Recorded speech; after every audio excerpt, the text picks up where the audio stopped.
ରାଧେ କୃଷ୍ଣ। ମୁଁ ଆପଣମାନଙ୍କୁ ମୋ ୟୁଟ୍ୟୁବ୍ ଚ୍ୟାନେଲରେ ସ୍ୱାଗତ ଜଣାଉଛି। ଆଜି ମାର୍ଗଶିର ମାସର ପ୍ରଥମ ଗୁରୁବାର। ମୁଁ ଆପଣମାନଙ୍କୁ ଲକ୍ଷ୍ମୀ ମାଙ୍କ ବିଷୟରେ କିଛି ବାର୍ତ୍ତା ପ୍ରଦାନ କରିବାକୁ ଚାହୁଁଛି। ଜଗତ୍ ଜନନୀ ମା ଲକ୍ଷ୍ମୀଙ୍କ ପାଖରେ ନଥାଏ ଧନୀ ଗରିବ ଜାତି ଅଜାତିର ଭେଦଭାବ। କେବଳ ନିଷ୍ଠା ଓ ଭକ୍ତିର ସହ ଯିଏ ତାଙ୍କୁ ଆରାଧନା କରେ ତାହାରି ପାଖରେ ଅଚିରେ ଉଭା ହୁଅନ୍ତି ଅନ୍ନଦାତ୍ରୀ ମା ଲକ୍ଷ୍ମୀ। ଶ୍ରିୟା ଚଣ୍ଡାଳୁଣୀ ଏହାର ଜ୍ୱଳନ୍ତ ଉଦାହରଣ।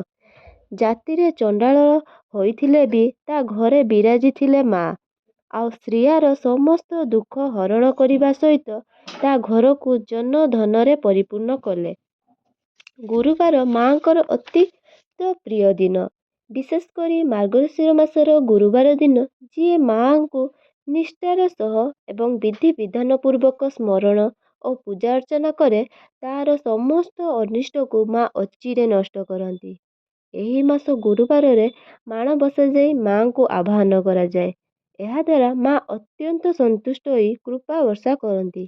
ଯେମିତି ମା ଶ୍ରିୟା ଚଣ୍ଡାଳୁଣୀ ପୂଜାରେ ସନ୍ତୁଷ୍ଟ ହୋଇ ଜନ ଧନ ଆଦିରେ ଶ୍ରିୟାର ଅଭାବ ରଖିନଥିଲେ।